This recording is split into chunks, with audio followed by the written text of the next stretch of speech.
Friends, आज हम जो स्टोरी एक्सप्लेन करने वाले हैं उसमें हमारी फीमेल लीड एक स्कूल स्टूडेंट होती है, बट वो एक्सीडेंटली हमारे अंकल मेल लीड से प्रेग्नेंट हो जाती है। उसका बेबी भी हो जाता है, पर फिर बाद में उसको पता चलता है कि वो अंकल कोई और नहीं, बहुत बड़ा बिलीनियर सीईओ है जो बहुत ही ज्यादा कोल्ड और रूथलेस है, किसी भी दया नहीं दिखाता। बट हमारे मेल लीड की फैमिली वाले तो हमारी फीमेल लीड को और उसकी बेबी को बिल्कुल ट्रेजर की तरह स्पॉइल करने वाले हैं। और तो और हमारे कोल्ड मेल लीड का दिल कैसे हमारी फीमेल लीड के लिए पिघलेगा, ये जानने के लिए भी आपको पूरी वीडियो को लास्ट तक देखना होगा, क्योंकि इस ड्रामा में बहुत ही क्यूट बेबी है जिसे देखने में आपको बहुत अच्छा लगेगा। तो चलो बिना किसी देरी के स्टार्ट करते हैं स्टोरी को। स्टोरी के स्टार्टिंग में हम हमारी फीमेल लीड जीजी को देखते हैं, जिसको स्कूल के डायरेक्टर कहते हैं। जब तक तुम्हारा बेबी नहीं हो जाता तब तक तुम्हें स्कूल से रिजाइन करना पड़ेगा। जीजी, तुम्हें तो इतना भी नहीं पता तुम्हारे बच्चे का बाप कौन है, इससे हमारे स्कूल पे कितना बुरा इम्पैक्ट पड़ेगा।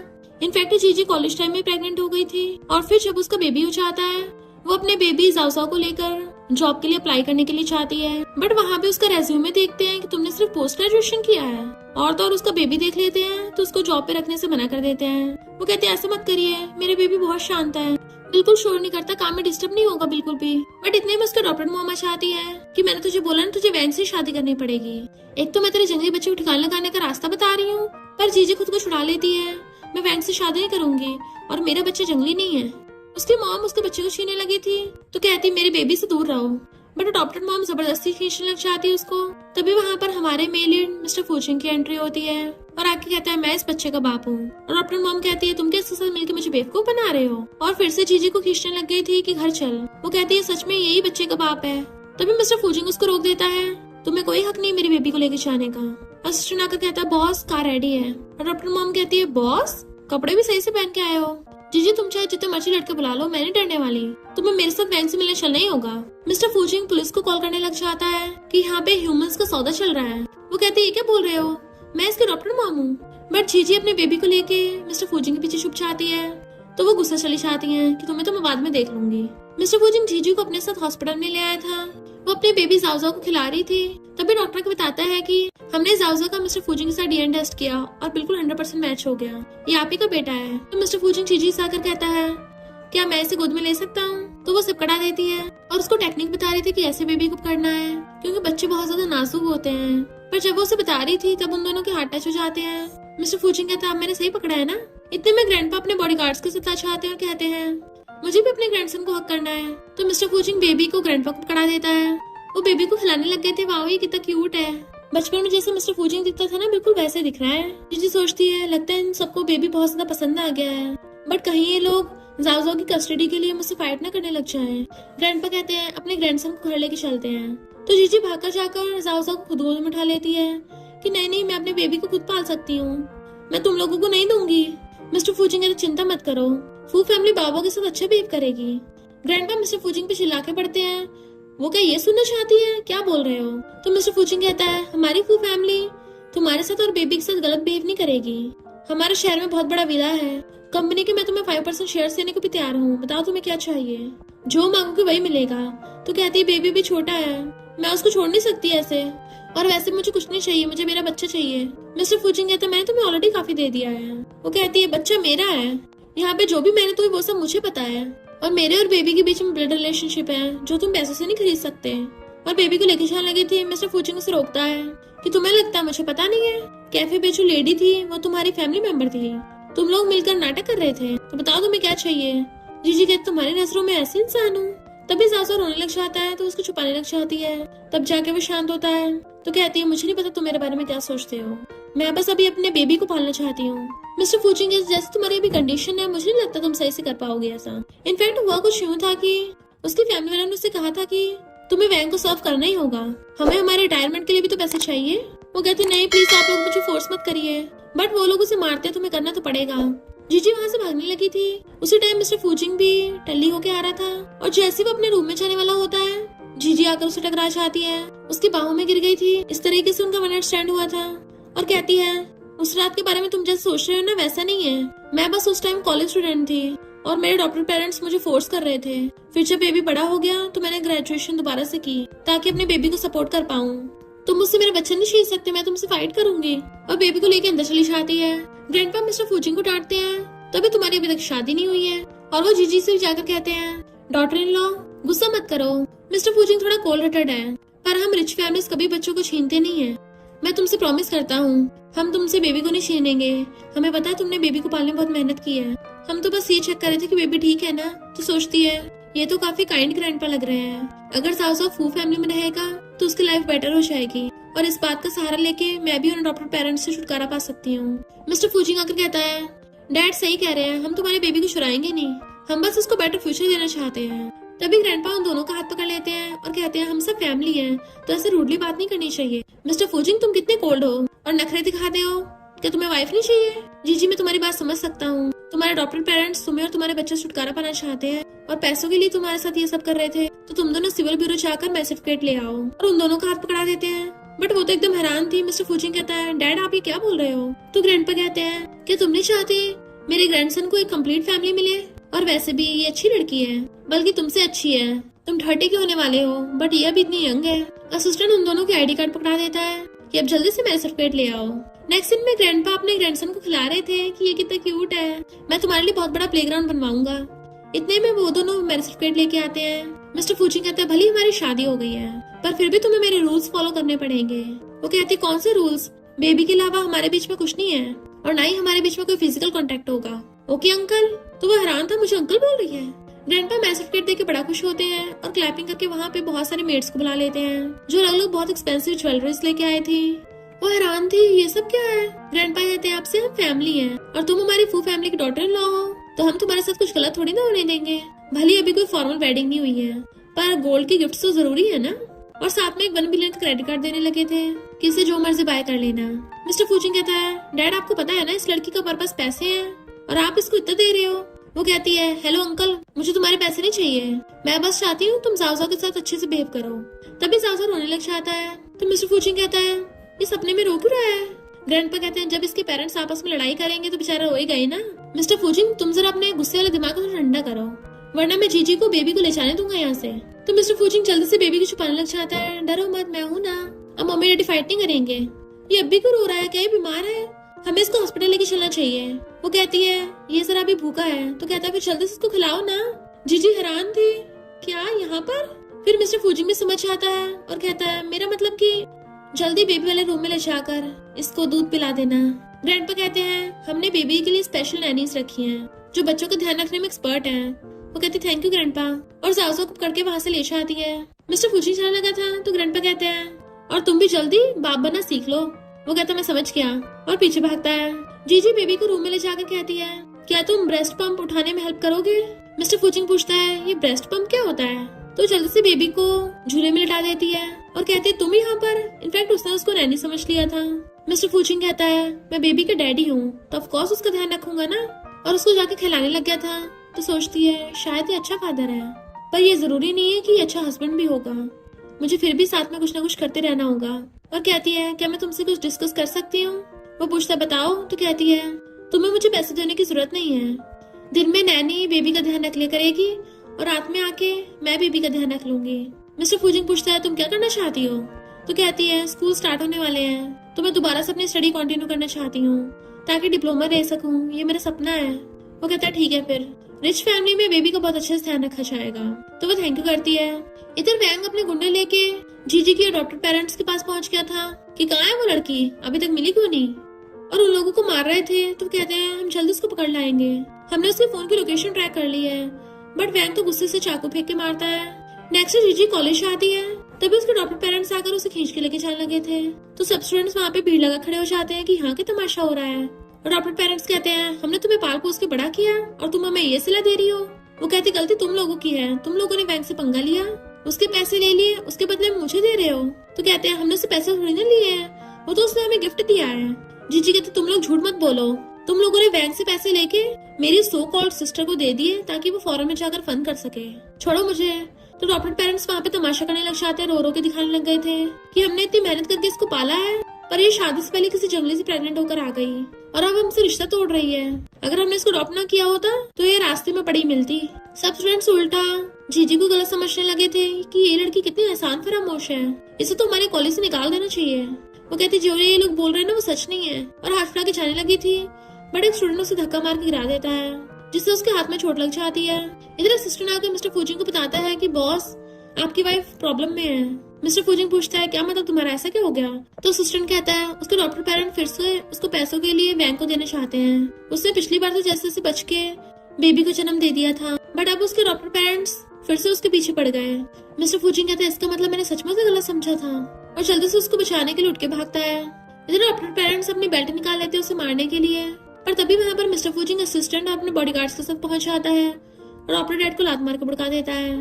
जल्दी जीजी के हाथ पकड़ के देखने लगा था कि उसकी चोट लग गई है, तो कहता है किसने इसको टच किया? और डॉक्टर डैड पूछता है ये कौन है? बट मिस्टर फूजिंग के ऑर्डर पे उसके बॉडीगार्ड्स जाकर उन दोनों को घेर लेते हैं। और डॉक्टर पेरेंट्स कहते हैं तुम क्या हमें बीच सड़क पे मारोगे? बॉडीगार्ड्स कहते हैं और तुम लोग पैसों के लिए एक इंसान का सौदा कर रहे हो, उसका क्या पता भी है कितने साल की जेल होगी? तो कहते हैं हमने इसको पाला है, हमारी मर्जी, हम जो मर्जी करें, हम जहाँ मर्जी इसकी शादी कराएं। मिस्टर फूजिंग तभी अपनी पॉकेट में से क्रेडिट कार्ड निकालता है कि इसमें 10 मिलियन है, अब से तुम लोगों का जीजी के साथ कोई भी रिलेशनशिप नहीं है। तो क्रेडिट कार्ड उनकी तरफ फेंक के मारता है। देन वो जीजी को गोद में उठा लेता है। जैसे उसका डॉक्टर डैड क्रेडिट कार्ड को उठाने वाला था, वो उसके ऊपर पैर रख देता है। तुम लोगों को पैसे तो मिलेंगे पर एक शर्त पे, तुम्हारी वजह से जिस हाथ में जीजी की चोट लगी है तुम्हारा वो हाथ काटा जाएगा। उसको गोद में उठा के ले गया था, पर बॉडीगार्ड्स और डॉक्टर डैड को पकड़ लेते हैं उसका हाथ काटने के लिए।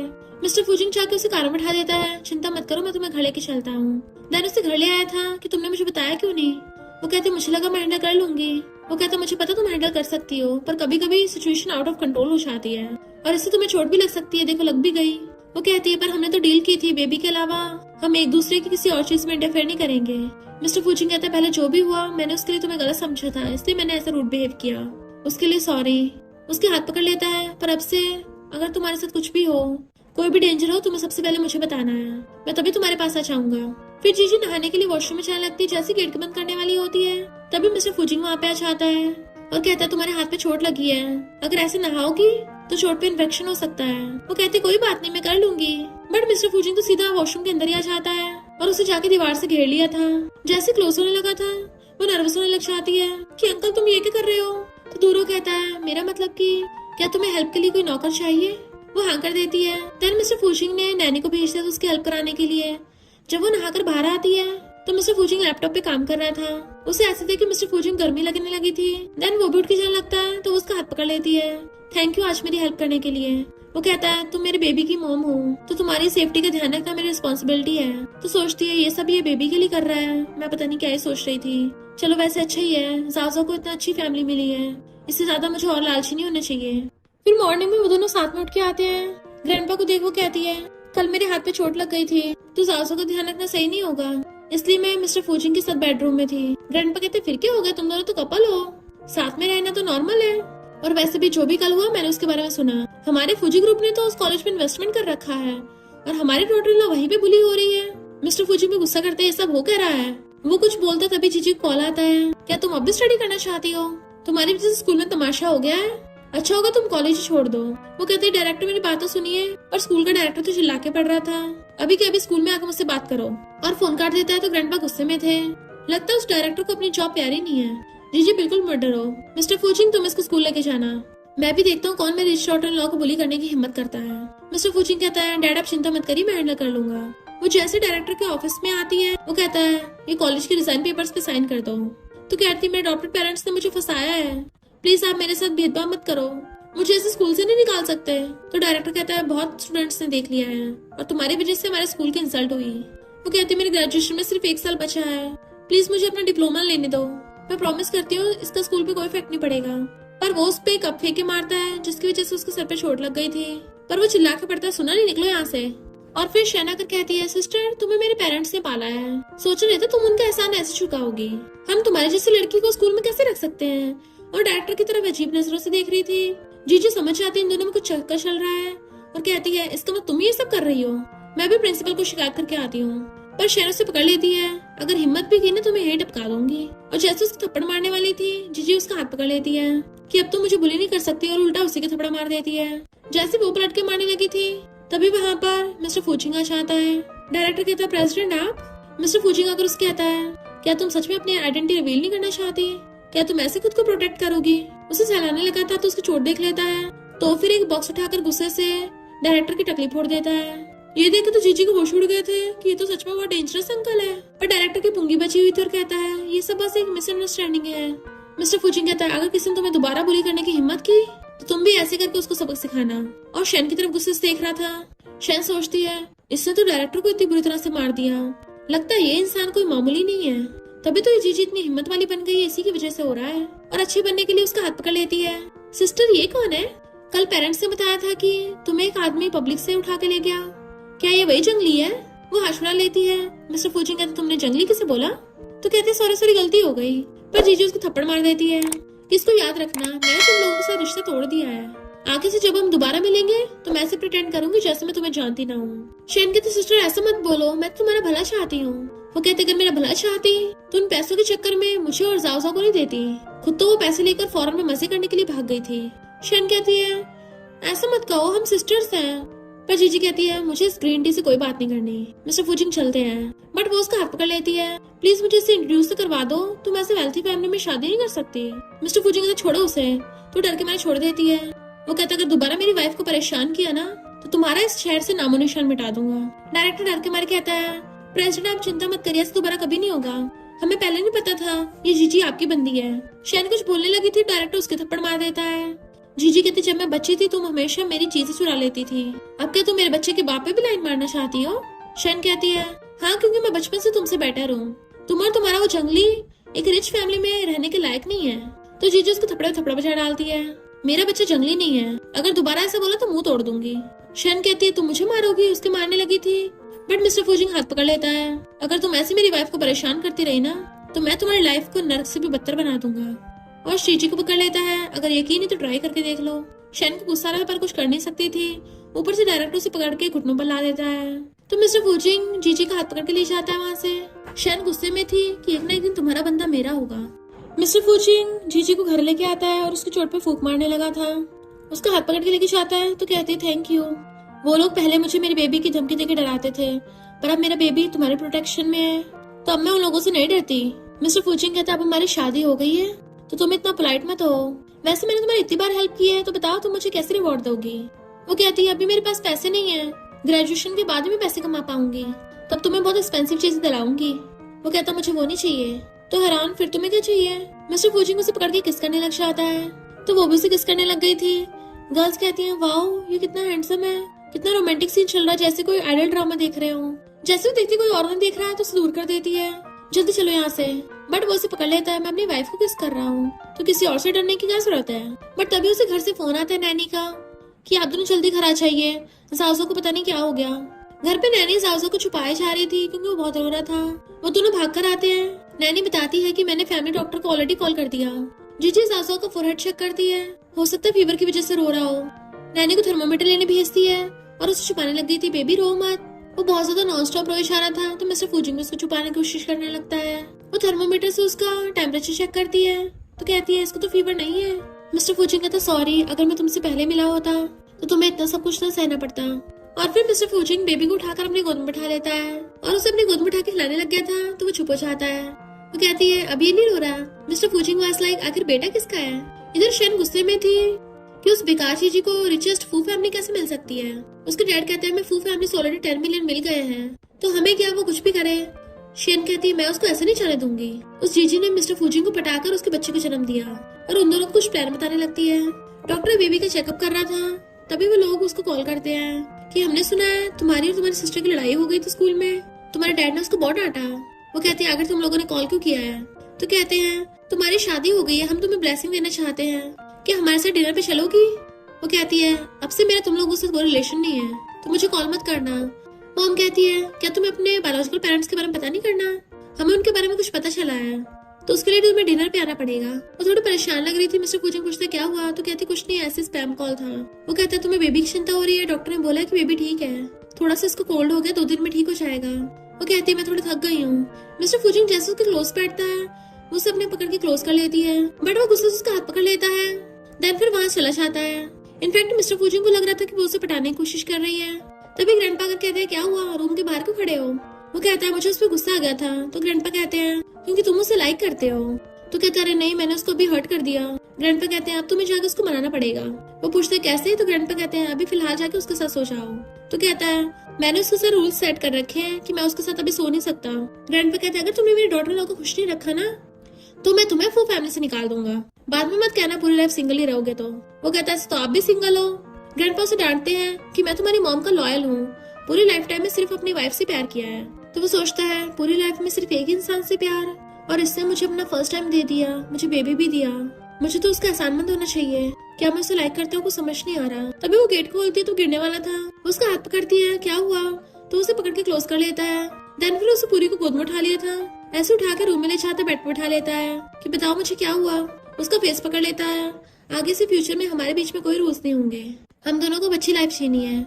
जैसे किस करने वाला था तभी उसका फोन बज पड़ता है। तो कहता है तुम्हारे डॉक्टर पेरेंट्स तुम्हें फिर से परेशान कर रहे हैं।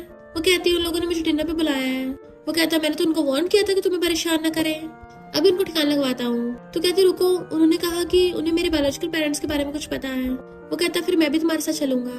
तो सोचती है सॉरी मैं तुम्हें बदले में कुछ नहीं दे पा रही, और उसका फेस पकड़ के उसे किस कर लेती है।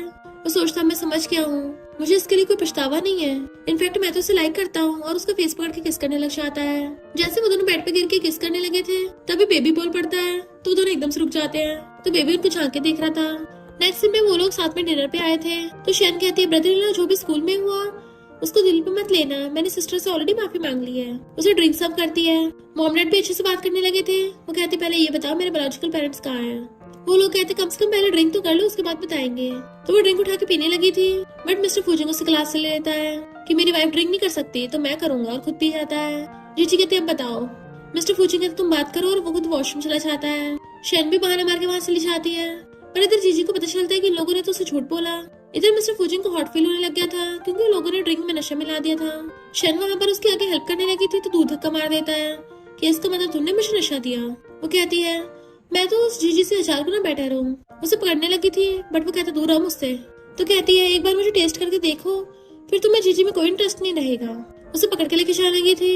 इधर डॉक्टर मॉम डैड ने जीजी को पकड़ रखा था कि एक बार हमारी बेटी मिस्टर फूजिंग के साथ सो जाए तभी हम तुझे छोड़ेंगे, बट वो उनके मार के खुद को छुड़ा लेती है, और डॉक्टर मॉम की थपड़ा मार दिया था कितनी गिरी हुई हो तुम, और डॉक्टर डैड के सिर पे मार के वहाँ से भाग लेती है। पर उन लोगों ने वहाँ पर एक आदमी को बुला लिया था जो उसको रूम में ले जाता है। उसके साथ बदतमीजी करने लगा था। तो डॉक्टर मॉम डैड खुश होते हैं कि हमारे तो एक तीर से 2 निशाने हो गए। जैसे वहाँ से उठ के अपने डिनर करने के लिए आते हैं, हम देखते हैं मिस्टर फूजिंग उस रूम में चला गया। वो लोग चिल्लाते हुए शैन के रूम में पहुँचते हैं कि मिस्टर फूजिंग जल्दी से गेट खोलो, हमें पता चल गया तुमने हमारी बेटी के साथ नाइट स्पेंड करी है। जैसे ब्लैंकेट आके देखते हैं शैन तो उस बुड्ढे के साथ सो रही थी, तो सबके होश उड़ जाते हैं, उनका प्लान उन पे उल्टा पड़ गया। और फिर हैरान थे तो वो दोनों कहाँ चले गए।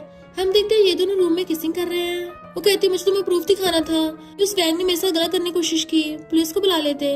वो कहते चिंता मत करो, मैंने अपने बंदों को ऑर्डर दे दिया है, अभी तुम सिर्फ मुझ पे फोकस करो, मेरे एंटीडोट बनो, मैंने इतने अच्छे से काम किया है, क्या तुम मुझे रिवॉर्ड नहीं दोगी। तो वो उसे पूरी को गोद में उठा लेता है। दोनों रोमांस करने लग गए थे। इधर ग्रैंडपा जाओ को खिला रहे होते हैं, तभी वो दोनों वहाँ पे आते हैं। तो ग्रैंडपा कहते हैं आखिर इस नालायक ने थोड़ी तरक्की कर ही ली है। वो कहती है ग्रैंडपा कल मेरी क्लास है, और जल्दी से भाग जाती है रूम में। ग्रैंडपा कहते अब जब तुम दोनों कपल बन गए हो तो उसके रिस्पॉन्सिबल भी होना पड़ेगा। वो रूम में चलने लगा था तो ग्रैंडपा कहते हैं तुमने उन कल रात वाले बंदों को ठिकाना लगा दिया ना। वो हैरान था आपको कैसे पता। तो कहते हैं इस शहर की मुझे हर खबर रहती है, तुम्हें जल्दी करके जीजी के बायोलॉजिकल पेरेंट्स को ढूंढना होगा। वो कहते हैं चिंता मत करिए, मैं जल्दी से इन्वेस्टिगेट कर लूंगा, और रूम में भाग जाता है। जीजी अपने बाल ठीक कर रही थी तभी देखते उसकी गर्दन पे लव बाइट है। तो उसको याद आता है रात मिस्टर फूजिंग ने उसके साथ वहाँ पे बहुत किस किया था, और सोचती है मुझे लगता है वो बेबी के लिए ऐसा करता है, पर बेबी के लिए इतने लव बाइट कौन देता है, मुझे ज्यादा नहीं सोचना चाहिए। तभी मिस्टर फूजिंग पीछे से आकर उसे हक कर लेता है कि क्या तुम्हें कोई मेडिसिन चाहिए, कल रात मैं खुद पे कंट्रोल नहीं कर पाया था, तो बहुत ज्यादा फास्ट और फोर्सफुली हो गया था, तुम्हें चोट तो नहीं लग गई। वो कितनी नहीं मुझे स्कूल जाना है, बट वो उसे किस कर लेता है। अब जब हम हस्बैंड वाइफ हैं तो तुम्हें इतना शर्माना नहीं चाहिए। वो कहती नहीं तो मैं नहीं शर्मा रही, मुझे लेट हो रहा है ना इसलिए। अपना बैग उठाकर भागने लगी थी। वो कहता है मैंने स्कूल में ऑलरेडी तुम्हारे लिए सब अरेंज कर दिया है। वो चलने लगती तो उसका हाथ पकड़ लेता है। मुझे पता है पहले तुम्हें कॉलेज छोड़ना पड़ा था, जिसकी वजह से बहुत सारे बच्चों ने तुम्हें बुली किया। मैंने तुम्हारे मार्क्स देखे बहुत अच्छे हैं, इसलिए मैंने तुम्हारे लिए स्कूल में डिजाइन कंपटीशन करवा रहा हूँ, वहाँ पे तुम सबके सामने अपना टैलेंट दिखा सकती हो। तो कहती थैंक यू, और सोचती है पहली बार मुझे कोई इतना सपोर्ट कर रहा है तो बहुत अच्छा लग रहा है। इधर शन फैमिली डरे हुए होते, अब हम क्या करेंगे, उसने पुलिस को बुला लिया है। पर शन सामान फेंक के मार रही थी। मुझे तो उस चीज से छुटकारा पाना था, उल्टा उसने मुझे उस बुढ़े के साथ फंसा दिया। डैड कहते तुम्हें इसकी पड़ी है, पहले ये सोचो हम क्या करेंगे, पुलिस हमारे गेट के बाहर खड़ी है। तो हाथ पकड़ कहती डैड मैं हमारी फैमिली की इकलौती होप हूँ, आप मुझे जेल नहीं जाने दोगे है ना। तो डैड कहता ठीक है, सारा इल्जाम मैं अपने ऊपर ले लूंगा, पर जब मैं जेल चला जाऊंगा तुम लोगों को मुझे बाहर लाने का कोई ना कोई रास्ता ढूंढना पड़ेगा। तो कहती चिंता मत करो, मैं उससे जरूर तुम्हारा बदला लूंगी। इधर डायरेक्टर कहता तुम्हें पता है फूजी ग्रुप कौन है। वो कहता है हाँ, उसने हमारे स्कूल में 500 मिलियन इन्वेस्ट किए थे। तो कहता है उसकी वाइफ हमारी स्टूडेंट है और वो इस सेमेस्टर में तुम्हारी क्लास में है। टीचर हैरान था तो डायरेक्टर उसके कान में कुछ बताता है। जीजी स्कूल आ रही थी तो उसके पीछे पीछे 2 बॉडीगार्ड्स भी आ रहे होते हैं। तो कहती है मैं क्लासरूम में पहुंच गई हूँ, तुम लोग वापस चले जाओ। वो कहते हैं हम स्कूल गेट पे खड़े होकर तुम्हारा वेट करेंगे और चले जाते हैं। जीजी क्लास की तरफ चलने लगी थी, टीचर खड़ा हुआ वेट कर रहा होता है क्योंकि डायरेक्टर ने उसको बोला था कि प्रेसिडेंट की वाइफ आएगी उसके साथ अच्छा बिहेव करना है। बट वहाँ पर तो वो जीजी के बजाय शन को आते हुए देख लेता है और उसे प्रेसिडेंट की वाइफ समझ लेता है। वो दोनों सेम टाइम पे आई थी। शन कहती है तुम भी मेरी सेम क्लास में हो। टीचर सोचता है इन दोनों में से प्रेसिडेंट की वाइफ कौन होगी, इस लड़की ने तो नॉर्मल कपड़े पहने हैं जबकि शैन ने ब्रांडेड कपड़े पहने हैं, तो जरूर यही प्रेसिडेंट की वाइफ होगी। और उसका वेलकम करने लग जाता है। तो शैन स्माइल करते हुए अंदर जाती है। जीजी भी जाके क्लास में बैठ जाती है, पर शैन आकर उसका बैक साइड में कर देती है कि यहाँ से हटो, यहाँ पे मुझे बैठना है। जीजी कहती है यहाँ पर इतनी सारी सीटें खाली पड़ी हैं, तुम कहीं भी बैठ सकती हो, तुम्हें क्या दूसरों की चीजें सुनाने में मजा आता है। शैन कहती है ये क्लास की सबसे फ्रंट सीट है तो ये वाली प्राइम लोकेशन मुझे चाहिए। क्लासमेट्स भी जीजी का मजाक उड़ाते हैं। तो वो कहती है हाँ वो तो पता ही है, सबसे ज्यादा हाईएस्ट मार्क्स किसके आते हैं। टीचर सोचता है इस जीजी की इतनी हिम्मत, प्रेसिडेंट की वाइफ को उल्टे से सुनाएगी। मुझे प्रेसिडेंट की वाइफ को सपोर्ट करना होगा और इस पे गुस्सा दिखाना होगा, तभी मुझे प्रमोशन मिल सकता है। और जीजी से कहता है तुम अपनी जगह छोड़ दो। जीजी हैरान थी पर फिर चुपचाप साइड वाली सीट पे बैठने लगती है। तो टीचर कहता है तुम यहाँ पे भी नहीं बैठ सकती, सबसे पीछे जाकर बैठो। वो हैरान थी पर क्यों। टीचर कहता है क्योंकि तुम्हारा बिहेवियर बहुत खराब है, तुम्हारी प्राइवेट लाइफ तो एकदम ऐसा पोई पड़ी है, बाकी स्टूडेंट्स पे इफेक्ट पड़ेगा, ऊपर से तुम इसकी जगह पे बैठना चाहती हो। सब क्लासमेट जीजी पे हंस रहे थे। तो वो कहती है हमारे स्कूल में कंपटीशन होने वाला है, उसमें पता चल जाएगा कि कौन कितना टैलेंटेड है। अगर मेरी फर्स्ट पोजीशन आई तो तुम में से कोई भी मुझे परेशान नहीं करेगा। और शैन तुम चाहे तुम स्कूल को छोड़ना क्लास को छोड़ना, पर मुझे परेशान मत करना। टीचर कहते तुम्हें पता भी है उस कंपटीशन का ऑर्गेनाइजर कौन है, फू ग्रुप वाले, वो बहुत ज्यादा स्ट्रिक्ट है। तुमने तो घर पे रहकर ब्रेस्ट फीडिंग की होगी, तुम्हें आता ही क्या है। मुझे लगता है तुम्हें डिजाइन का ड्राफ्ट बनाने के लिए तुम्हारे पास पेन तक नहीं होगा, तो तुम कैसे कंपटीशन में पार्टिसिपेट कर लोगी। वो कहते स्कूल में ऐसा कोई रूल नहीं है, सारे स्टूडेंट्स पार्टिसिपेट कर सकते हैं। शैन कहते तुम टीचर की बात समझी नहीं, टीचर के कहने का मतलब है कि तुम घर जाकर अपने बच्चे को दूध पिलाओ क्योंकि तुम सिर्फ इसी के लायक हो। बाकी स्टूडेंट्स कहते हैं ये लड़कों के बेड पे चढ़ने में माहिर है, इसे सच में लगता है ये हमारी क्लासमेट बन सकती है। हमने तो सुना है शैन के पेरेंट्स ने इसको अडॉप्ट किया था, तभी तो ये दोनों सिस्टर होने के बावजूद भी इतने डिफरेंट हैं। रियल नहीं है ना, एक अडॉप्टेड है। जीजी कहते टॉपिक को चेंज मत करो, अगर तुम्हें हिम्मत है तो मेरे साथ कंपटीशन करना। शैन कहते ठीक है, अगर तुम हार गई तो तुम्हें स्कूल छोड़ के जाना पड़ेगा। जीजी कहते ठीक है, देख लेंगे कौन स्कूल से जाता है और कौन नहीं। और दोनों ही बहुत ज्यादा गुस्से में थी। रात में वो बेड पे बैठी हुई अपने डिजाइन ड्राफ्ट बना रही थी और मिस्टर फूजिंग बेबी को गोद में सुला रहा था। बेबी सो जाता है तो उसको पालने में लिटा देता है। फिर जीजी के पास आकर बैठ गया था, मेरी वाइफ तो बहुत अच्छी है ड्राइंग में, मुझे लगता है तुम ही कॉम्पिटिशन जीतोगी। तो कहती थैंक यू मुझे सपोर्ट करने के लिए, डिजाइनर बनना मेरा हमेशा से सपना था, पर मैं ये भी चाहती हूँ मेरे बायोलॉजिकल पेरेंट्स मुझे ढूंढेंगे तो वो ये देखें कि उनकी बेटी कितनी स्ट्रॉन्ग है, इसलिए मैं कभी हार नहीं मानूंगी। वो कहता है ऐसे तुम्हारा हस्बैंड मैं भी तुम्हारी स्ट्रॉन्गेस्ट सपोर्ट बनूंगा, तुम जो भी चूज करोगी हमेशा तुम्हें सपोर्ट करूंगा। और उसे पकड़ने लगता है तो कहती है अभी मस्ती करने का टाइम नहीं है, मैंने इस पर शैन के साथ शर्त लगाई है, तो मुझे उसे हरा के उसके मुंह पे रिवेंज का एक थपड़ा मारना है। मिस्टर फूजिंग कहता है वो शैन अभी भी स्कूल में क्यों है। वो पूछती है क्या हुआ, तो कहता कुछ नहीं और सोचता है उसे तो जेल में होना चाहिए था। और फिर कहता है मुझे अपनी वाइफ पे पूरा भरोसा है, तुम ही जीतोगी। देन उसके हाथ पकड़ लेता है। वाइफ अब जब हमारा बेटा सो गया है तो उसकी प्रोफेशनल लाइन उसको ध्यान रख लेगी, तो हम दोनों को अपना रिलेशनशिप बिल्ड करना चाहिए, तभी हमारा बेटा एक अच्छी फैमिली में पलेगा ना। वो सोचती है ये अचानक से ऐसी बातें क्यों कर रहा है, कहीं वो सब दोबारा तो नहीं करना चाहता। और कहती है क्या मतलब तुम्हारा। मिस्टर फूजिंग क्लोज होकर उसके फेस को टच करने लगा था। देन उसे किस करने वाला होता है, तभी वो गेट पे चाहता है तो वो देखने के लिए चाहता है। गेट खोलते तो असिस्टेंट खड़ा था जो बताता है कि शैन के डैड ने सारा रोप अपने ऊपर ले लिया। वो कहता है अच्छा, तभी वो शैन स्कूल में आ गई। तुम किसी को स्कूल में शैन पे नजर रखने के लिए भेजो और उसकी कोई हरकत पे थोड़ा बहुत भी शक हो तभी मुझे बता देना। असिस्टेंट ओके बोल के चला जाता है। जैसे वो अंदर आता है जीजी बेड पे बैठी थी और उसे देख के जल्दी से लेटने लग जाती है। कि मैं सो रही हूँ, मुंह फेर लेती है। मिस्टर फूचिंग आकर बेड पे लेट जाता है, उसे पीछे से अक्कर लेता है। वो कुछ बोलने लगी थी तो कहता है नर्वस मत हो, पिछली बार तो बस एक एक्सीडेंट था, आगे से मैं तुम्हें ऐसे रैंडमली टच नहीं करूंगा जब तक तुम नहीं स्टार्ट करोगी। वो पलट के उसको देखने लग जाती है और फिर उसके आईज पे हाथ रख के उसे किस करती है। इधर टीचर भागता हुआ डायरेक्टर के पास आता है कि प्रेसिडेंट की वाइफ और उसकी सिस्टर में शर्त लग गई है। उन दोनों ने स्कूल के डिजाइन कंपटीशन में पार्टिसिपेट कर लिया कि जो भी हारेगा उसे स्कूल छोड़ना पड़ेगा। डायरेक्टर कहता है तो प्रेसिडेंट की वाइफ को जिता देना। टीचर कहता है बट वो लड़की भी काफी कैपेबल है, मुझे लगता है अगर उसके डिजाइन स्कूल में भेजे गए तो वो तो पक्का फर्स्ट आ जाएगी। डायरेक्टर कहता तुम्हारा दिमाग नहीं है, अगर उसके डिजाइन अच्छे हैं तो उन दोनों के डिजाइन एक्सचेंज कर दो, इतना आसान है, तुमसे इतना भी नहीं होता। मैं फालतू में फू ग्रुप से पंगा लेना चाहता, तो जाके खुद ही हैंडल कर लो सब, क्योंकि ये कंपटीशन को सिर्फ मिसेस फू जीतेंगी। टीचर कहता ठीक है समझ गया। शैन चुपके चुपके क्लासरूम में आती है जब कोई नहीं होता, तो वो जीजी का बैग खोल के उसके डिजाइन चुराने लगती है। पर तभी जीजी आती है, ये क्या कर रही हो? तो जल्दी से डिजाइन पीछे छुपा लेती है, कुछ भी तो नहीं। जीजी उससे छीन लेती है, तुमने डिजाइन चुरा रही थी, अगर शर्त जीतनी है तो मेहनत से फाइट करो।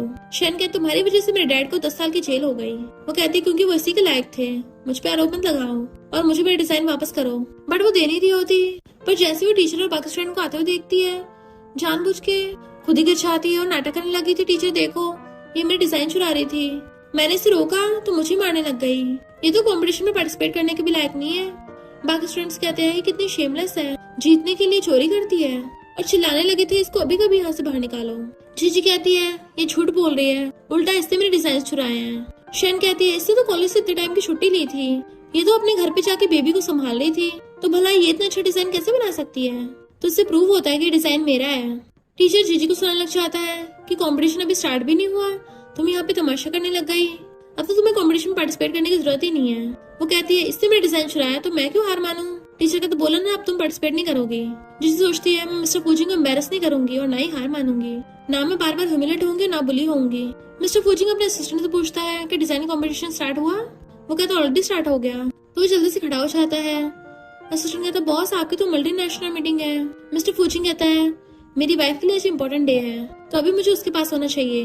नेक्स्ट सीन में हम कंपटीशन का सीन देखते हैं। सबसे पहले शैन अपने डिजाइन दिखाती है तो सब लोग कहते हैं कितना अच्छा है, और इस जीजी को लगता है ये इससे कम्पीट कर पाएगी, अब तो ये पक्का स्कूल से बाहर निकलेगी।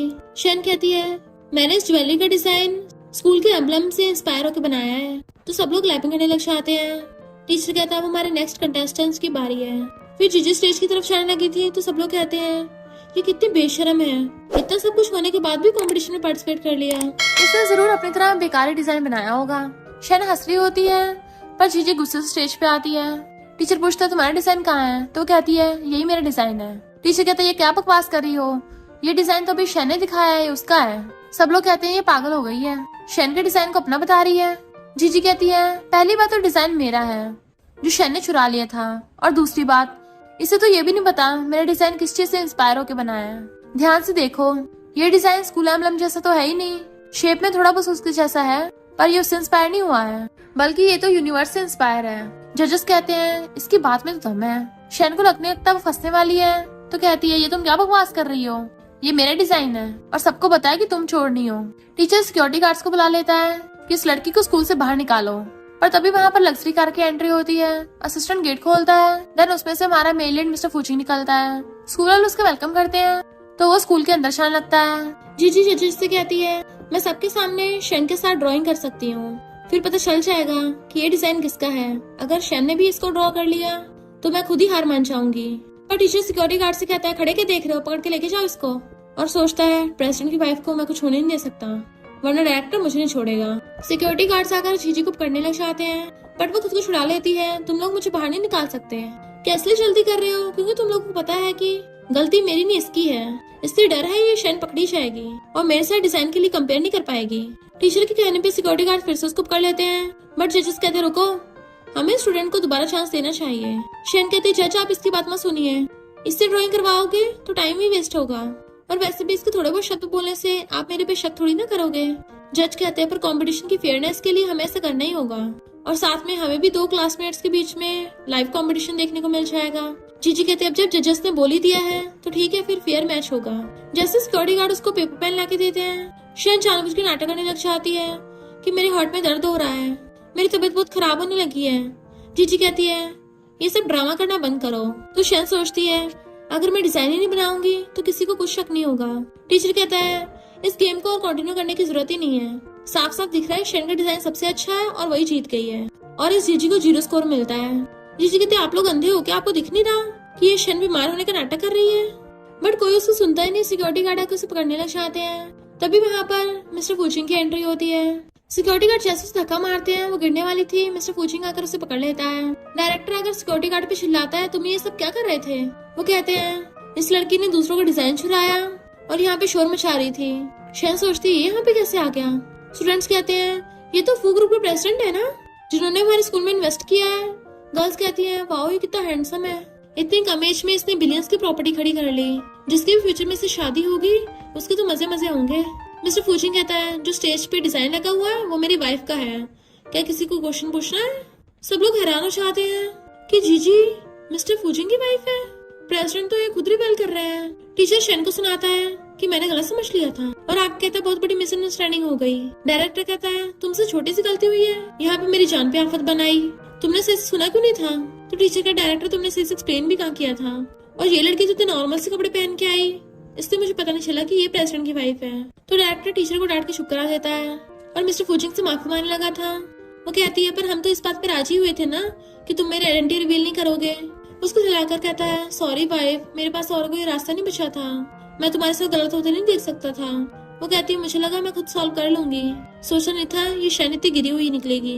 तो कहता चिंता मत करो, अब से तुम इसको दोबारा स्कूल में नहीं देखोगी। शहनाज कहती जी हम सिस्टर्स हैं, मेरे पेरेंट्स ने तुम्हें इतने सालों से पाला है, तुम डिजाइन की वजह से मुझे स्कूल से थोड़ी ना निकलवाओगी। उसका हाथ पकड़ लेती है तुम तो शादी से पहले प्रेग्नेंट हो गई थी, तो मेरी फैमिली ने तुम्हारा ध्यान रखा था।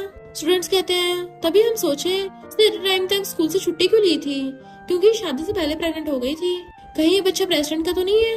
गर्ल्स कहती हैं हमें तो जीजी कैरेक्टर पे पहले से शक था, कॉलेज में होते शार भी ये बाहर खेलती फिरती थी, कहीं टॉप पे पहुंचने के लिए इसने बच्चे का यूज तो नहीं किया। बाकी स्टूडेंट्स कहते हैं हमें तो शेन पे तरस आ रहा है, उसके पेरेंट्स ने उसे पाला और ये आसान फरामोश निकली। जीजी कहते तुम सब लोग मेरे खिलाफ बोलते रहते हो, तो मैं आज सबको ऐलान करना चाहती हूँ, मैंने शेन की फैमिली से बहुत टाइम से रिश्ता तोड़ लिया है। शेन नाटक करने लग जाती है तुमने हमारी फैमिली को अबैंडन कर दिया। जीजी कहते ग्रीन टी अभी अपना ड्रामा बंद करो, अगर मिस्टर फूची ने मुझे ढूंढा नहीं होता तो तुम लोग मुझे और मेरे बच्चे को कब का हर्ट कर चुके होते। तुम लोग तो मुझे बुड्ढे को दे रहे थे और बदले में पैसे तक ले लिए। मिस्टर फूची कहता है अगर अब से किसी ने मेरी वाइफ के खिलाफ रूमर्स फैलाई या मेरी वाइफ को नीचे दिखाया फिर तो उससे हमारी फू ग्रुप का लीगल डिपार्टमेंट ही बात करेगा, केस करके वो सीधा जेल में पड़ा मिलेगा। जीजी को वहाँ से पकड़े ले जाता है जबकि डायरेक्टर के पसीने छूट रहे थे और शेन को कहता अपना बोरिया बिस्तर पैक करके स्कूल से निकल जाओ। वो कहती डायरेक्टर तुम मेरे साथ ऐसे नहीं कर सकते, वो प्रेसिडेंट की वाइफ है, इसका मतलब ये नहीं मुझे बाहर निकालोगे। डायरेक्टर कहता है अच्छा तुमने तो उसका डिजाइन तक चुराया था, तुम्हारी वजह से हमारे स्कूल के इन्वेस्टमेंट फंड चले गए, अब निकल जाओ यहाँ से। वो उसका हाथ पकड़ने लगी थी बट वो गिरा देता है। इतने में एक टीचर डायरेक्टर को आके बताती है कि कोई हमें इस बच्ची की फोटो दिखा रहा था और ये पूछ रहा था क्या बच्ची हमारे स्कूल में आई थी, वो इस बच्चे को ढूंढ रहे हैं। शेन देख के समझ आती है और कहती है मुझे पता है कौन है डायरेक्टर, मैं उस बिग शॉट की हेल्प कर सकती हूँ, हम उसकी बेटी को ढूंढेंगे तो वो पक्का हमारे स्कूल में इन्वेस्टमेंट करेगा। डायरेक्टर कहता है अगर तुमने सच में उस बिग शॉट की बायोलॉजिकल बेटी को ढूंढ लिया तो हमारे स्कूल को बहुत बड़ा प्रॉफिट हो जाएगा। तो फोन में नंबर मिला देती है किस पे कॉल कर देना, पर एक बात को प्रॉमिस करो अगर मैंने स्कूल को इन्वेस्टमेंट दिला दी तो मुझे स्कूल से फायर नहीं करोगे।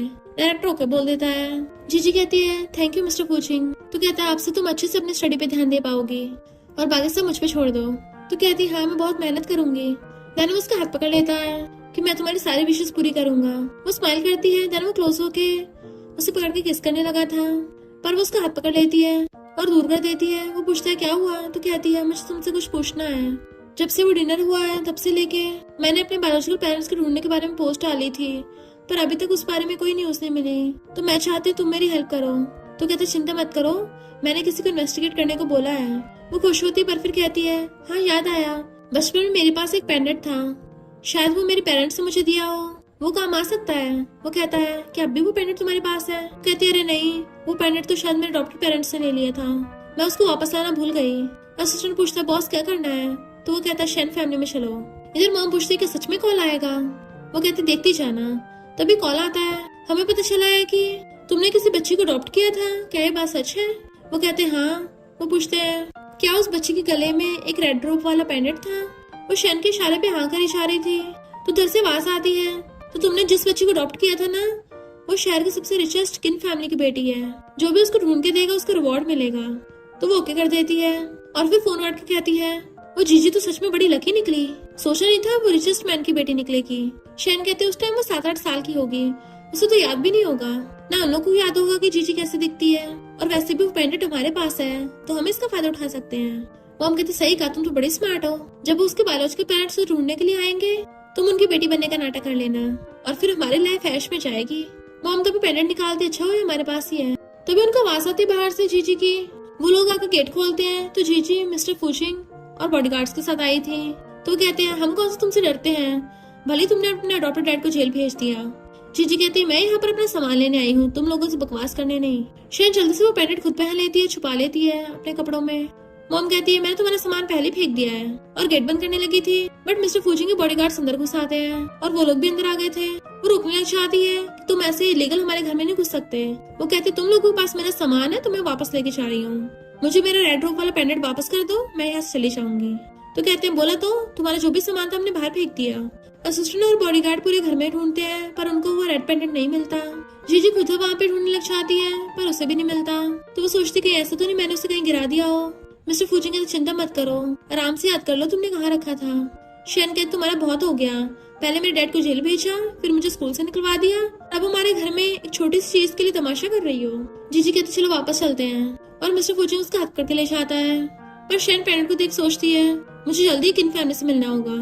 रात में मिस्टर फुजिंग और जीजी किस करने पे लगे हुए थे, पर तभी बेबी जो पालने में था रोने लग गया था। वो दोनों बेबी को देखने लग जाते हैं तो नैनी आकर बेबी को छुपाती है कि आप लोग लगे रहिए, मैं बेबी को संभाल लूंगी। तो दोनों हंसने लग जाते हैं। वो कहता है तो फिर मैं कंटिन्यू करूं?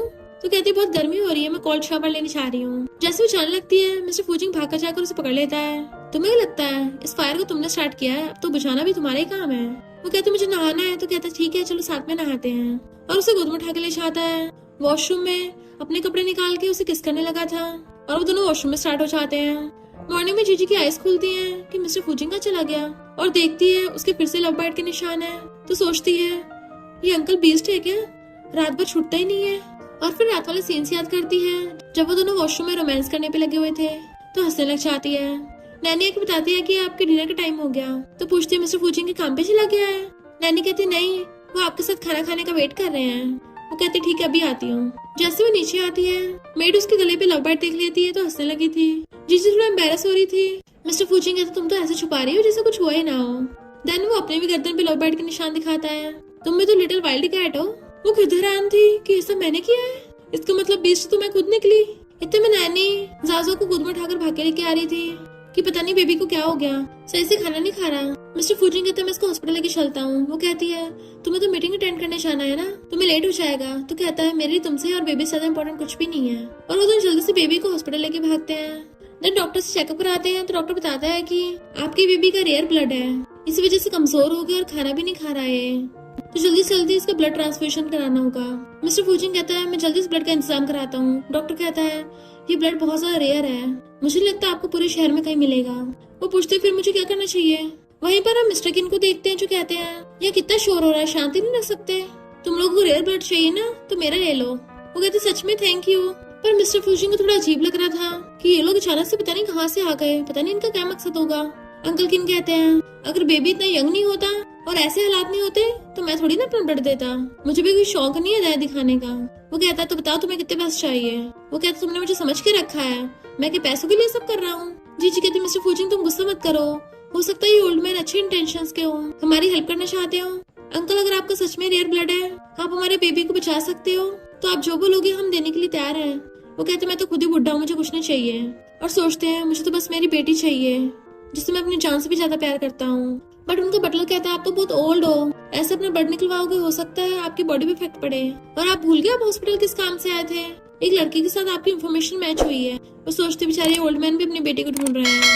वो कहते हैं इन बेचारे को रेयर ब्लड चाहिए, इनके बच्चे की जरूरत है, मेरा थोड़ा खून बह जाएगा तो कुछ होगा नहीं। और वो उनके बेबी को ब्लड दे देते हैं। जीजी उनको थैंक यू करती है कि मैं आपकी बेटी को ढूंढने में हेल्प करूंगी। वो सोचते हैं ये लड़की कितनी जाने पहचाने लगती है, ऐसा लग रहा है जैसे यही मेरी बेटी हो। और पूछते हैं क्या हम पहले कभी मिले हैं। मिस्टर फुजिंग कहता है आपने मेरी बेटी की जान बचाई उसके लिए थैंक यू, पर ये कुछ ज्यादा हो रहा है। वो कहते हैं तुम तो जेलस हो रहे हो। ऐसी कोई बात नहीं थी, मैं तो बुढ़ा हूँ, मुझसे क्या जेलस होना। तो जीजी हंसने लग जाती है। बट अंकल किन सोचते हैं पता नहीं मेरी बेटी की शादी हुई भी या नहीं, और उसका हस्बैंड उसके साथ कैसे ट्रीट करता होगा। जीजी के गले की तरफ देखते हैं, उसने तो कोई पैंडेंट नहीं पहना था और जीजी को लेके चल लगा था। बट वो कहती है मुझे उनकी आंखों में दर्द दिख रहा है, उन्होंने भी मेरी तरह किसी अपने को खोया है। हस्बैंड तुम्हें उसकी हेल्प करनी चाहिए। मिस्टर फूजिंग कहता ठीक है, मैं तुम्हारी बेटी को ढूंढने में हेल्प करूंगा। इतने में नर्स उनकी बेबी को लेके आ जाती है तो वो दोनों जल्दी से गोद में उठा लेते हैं। अंकल किन कहता है तुम्हारा बच्चा तो बहुत क्यूट है, मेरी बेटी बिल्कुल सेम बचपन में ऐसी दिखती थी, और देखने लगा था क्लोज होके। बट मिस्टर किन छुपा लेता है क्योंकि उसे बहुत अजीब लग रहा था कि कोई उसके बच्चे को ऐसे झांक के देख रहा है। डॉक्टर उनको बुलाता है तो वो दोनों वहाँ चले जाते हैं अपने बेबी को लेके। पर बटलर को फोन आता है जो कहता है आपकी बेटी मिल गई है, उसको शेन फैमिली ने अडॉप्ट किया था। इधर ये दोनों माँ बेटी खुश हो रही थी। अंकल किन आकर कहते हैं सोचा नहीं तो मेरी बेटी यहाँ रहती होगी, सच में उसने बहुत सहा है। शेन नाटक करने लग जाती है। डैड, वो उसके गले में पेंडेंट देख के अपनी बेटी समझ लेते हैं। शेन रोती कहती है मैंने बचपन में बहुत कुछ सहा है, वो तो मेरे डॉक्टर पेरेंट्स ने मुझे अडॉप्ट कर लिया। तो वो कहते हैं आगे से तुम्हें किन फैमिली में बिल्कुल रोने की जरूरत ही नहीं पड़ेगी, है ना सुसु। बटलर कहता है बॉस अल्जाइमर की वजह से आप यंग लेडी का नाम भूल गए हो, उनका नाम सुसु नहीं नाना है। तो शेन उस बटलर को घूरती है।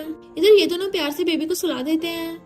मिस्टर फूजिंग कहते हैं चिंता मत करो, बेबी जल्दी ठीक हो जाएगा, और उसके हाथ पकड़ लेता है काश मैंने तुम्हें पहले ढूंढ लिया होता तो हम सब साथ में खुश रह रहे होते। इतने में नर्स आकर कहती है कि बेबी को जिस इंसान ने ब्लड डोनेट किया था क्या वो बेबी का ग्रैंडपा था। वो हैरान थे नहीं तो क्यों।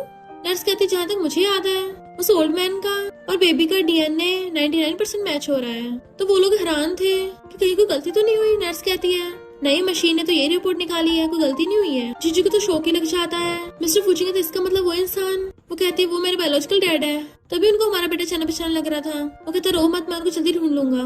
इधर ये लोग फंसने लगे थे तो डॉक्टर मॉम बहाना बनाती है कि ये उस टाइम बच्ची थी ना इसलिए इसको अपना निकनेम याद नहीं रहा। शेन रो रो के ड्रामा करने लग जाती है कि डैड क्या ये बटलर मुझ पे शक कर रहा है, एक तो मैंने बचपन से खुद ही तक सहा है। तो कहते हैं सब मेरी गलती है, डैड तुम्हें अच्छे से कंपनसेट करेंगे। बटलर भी माफी मांगता है कि मुझसे गलती होगी यंग लेडी, कोई बात नहीं। शेन सोचती है इस बुढ़े को अल्जाइमर है, जल्दी निपट जाएगा तो सारी प्रॉपर्टी मेरी हो जाएगी। और कहती है मैं गुस्सा नहीं हूँ डैड, बस आप मेरे साथ बुरा बिहेव मत करना। डैड कहते तुम जो मांगोगी मैं तुम्हें वही लाके दूंगा। तो कहती है मैं सबसे रिचेस्ट मैन की बेटी हूँ, तब भी क्या फायदा, मैंने पुअर लाइफ जी है। डैड कहते मैं समझ गया तुम्हें क्या चाहिए, और छुटकी भी चाहते हैं तो बॉडीगार्ड्स बहुत सारी एक्सपेंसिव चीजें लेके आ जाते हैं। उन लोगों को होश उड़ गए थे कि ये तो मिलियंस के होंगे, ये तो लिमिटेड एडिशन बैग है, डैड आपके मुझे दे रहे हो। वो कहते हैं हाँ ये तो बस सिर्फ छोटा सा तोहफा है, घर चलो मैं तो तुम्हें अपना सब कुछ दे दूंगा, विला प्रॉपर्टी सब तुम्हारा ही तो है।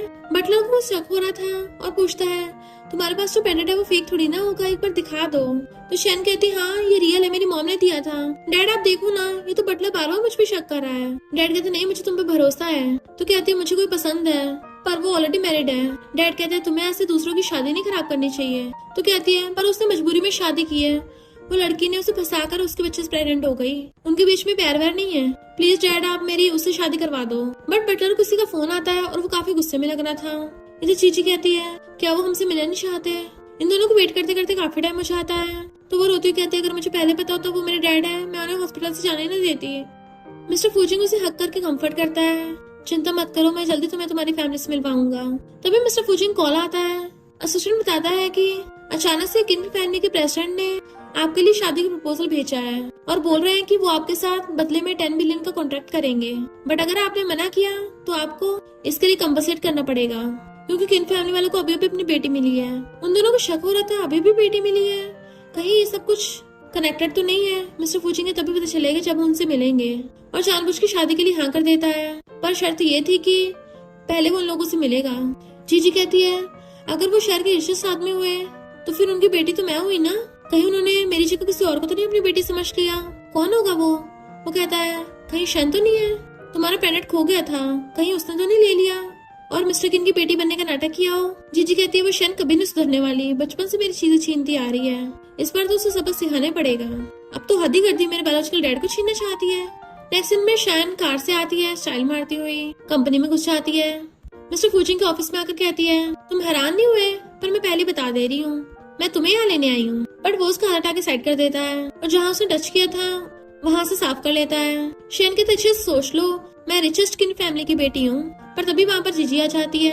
किन फैमिली की रियल बेटी तो मैं हूँ ना, तुमने मेरे पेंडेंट लेकर मेरी आइडेंटिटी चुराई है और अब अपनी पावर का यूज करके मेरे हस्बैंड को छीनना चाहती हो। क्या बढ़िया प्लान बनाया है, और उस पे पानी फेंक के मारती है। शन उसको थप्पड़ मारने वाली थी तो मिस्टर फूजिंग हाथ पकड़ लेता है। हम मिस्टर किन को सब कुछ बता देंगे। तो कहती है मेरे डैड तो फॉरेन गए हुए हैं और अपनी सारी प्रॉपर्टी मुझे दे गए, तो तुम लोग मेरा कुछ नहीं बिगाड़ सकते। मिस्टर फूजिंग को रूम कार्ड दे जाती है कि तुम खुद डिसाइड कर लो तुम्हें फूल रूप चाहिए या फिर तुम इसे चूज करोगे। देन डॉक्टर मॉम से कहती है उस जीजी को सब पता चल गया, हमारे बारे में कुछ बक न दे, इसलिए उसका काम तमाम करना होगा। उसकी मॉम कहती है हम कुछ इलीगल नहीं कर सकते, तुम्हारा डैड तो ऑलरेडी जेल में है। बट शन कहाँ बात करने वाली थी, गुस्से से वहां चली जाती है। ये दोनों ऊपर से खड़े हुए सब सुन रहे थे। मिस्टर फूजिंग कहता है अगर उसने सब प्लान बनाए रखा है तो क्यों ना हम इस बात का फायदा उठाएं, और चुटकी बजाकर वहाँ पर एक लड़की को बुलाता है कि ये तुम्हारी जगह जाएगी जिससे वो तुम्हें समझ के किडनैप कर लेगी और मेरी शादी उस शन की बजाय तुमसे होगी। वो लड़की कहती है मेरी तो खुशकिस्मती है कि मैं आपके जैसा बनने का नाटक करूंगी ताकि आप सेफ रहो। जीजी कहती है और तुम्हारी सेफ्टी का क्या, मिस्टर फूजिंग इससे भी कुछ नहीं होना चाहिए। वहाँ पर वो उस लड़की को मास्क लगाते हुए जाते देखते हैं तो गुंडों से जीजी समझ के उसे किडनैप करके ले जाते हैं। शन गुंडों से बात कर रही थी फोन पे कि अच्छा करा मैंने उसे किडनैप करा लिया, बट मिस्टर फूजिंग ने उसने जो कुछ बोला तो सब रिकॉर्ड कर लिया था और पुलिस उसे अरेस्ट करने के लिए आ जाती है। तो शन कहती है जीजी तो नहीं बची होगी। वो कहता है किसने कहा जीजी का किडनैप हुआ है, और जीजी वहाँ पर आती तो शन की तो आंखें फैल गई थी कि मुझे तो लगा तुम टपक गई। पुलिस जैसे शन को लेके जाने लगी थी और डॉक्टर मॉम आकर उनके पैरों में गिर जाती है कि प्लीज शन को बख्श दो, इसके डैड तो ऑलरेडी चले गए जेल में, मैं इसको नहीं खोना चाहती। पैरों में गिर के भीख मांग रही थी बट पुलिस शन को पकड़ के ले जाती है तो डॉक्टर मॉम पीछे भागती है। जीजी कहती है सब खत्म हो गया फाइनली। वो कहता है चलो वाइफ अब शादी कर लेते हैं, मैं सबको बताना चाहता हूँ कि तुम मेरी वाइफ हो। वो उसको मारती है तो कहता है मैं तो तुम्हारा हूँ ना, पर जैसे वो गाल पे निशान देखती है तो कहती है मैं तुमसे शादी नहीं करूंगी। गुस्से जाने लगी थी पर वो उसे अपनी बाहों में खींच लेता है। इधर जीजी के डैड बेबी को बोतल से दूध पिला रहे थे, तभी वो दोनों वहाँ पे आते हैं। जीजी उन्हें देख कहती है डैड, वो कहते हैं मेरी बेटी, और भागकर जाकर उसको हक कर लेते हैं कि मैं उस बुरी लड़की की बातों में आ गया था वरना मैं तुम्हें पहचान नहीं लेता। वो कहते कोई बात नहीं डैड, मैं समझ सकती हूँ। बटलर कहता है मुझे तो पहले से शक हो रहा था। वो कहती है डैड आप तो बिजनेस ट्रिप पे गए थे ना, आप वापस कैसे आए।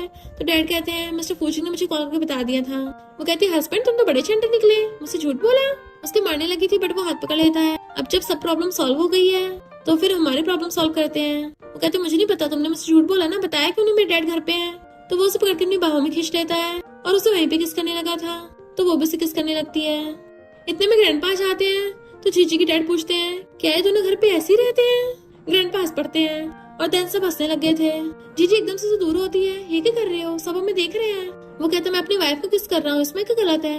ग्रैंडपा बताते हैं कि तुम्हारे डैड तो मेरे ओल्ड स्कूलमेट निकले, मुझे याद आया, ये मुझे बिग ब्रदर बोलते थे स्कूल टाइम पे। उसके डैड कहते हैं ये क्या बोल रहे हो, तुम सिर्फ मेरे सीनियर थे। वो दोनों बहस करने लग जाते हैं बट मिस्टर फूजिंग जीजी का हाथ खींच के ले जाता है और कोने में ले जाकर उसे किस करने लगा था। जीजी भी उसे किस करने लगती है, वो कंट्रोल नहीं कर पाता, अपना ब्लेजर निकाल देता है। देन फिर उसे रूम में लाके वेडिंग ड्रेस दिखाता है। नेक्स्ट सीन में वेडिंग ड्रेस ट्राई कर रही थी तो मिस्टर फूजिंग आके उसे पीछे से हक कर लेता है। मेरी वाइफ तो बहुत ब्यूटीफुल है। वो पूछते हैं सबका क्या हुआ तो बताता है कि शन के साथ साथ उसके मॉम डैड भी जेल में हैं, अब वो लोग कभी वापस नहीं आएंगे। वो कहते थैंक यू। जैसे वो दोनों किस करने लगे थे तभी उन दोनों के डैड फिर से लड़ने लग जाते हैं। बटलर कहता है बस करो, अब इन दोनों की शादी होगी, साथ में फैमिली फोटो खिंचवा लेते हैं। देन वो लोग सब साथ में खड़े हो जाते हैं और फैमिली फोटो खिंचवाते हैं। और इसी के साथ इस स्टोरी का एंड हो जाता है। अगर आपको ये स्टोरी पसंद आई हो तो लाइक शेयर और कमेंट करते जाना। तो बस थोड़ा सा इंतजार करना, फिर मिलेंगे न्यू स्टोरी में।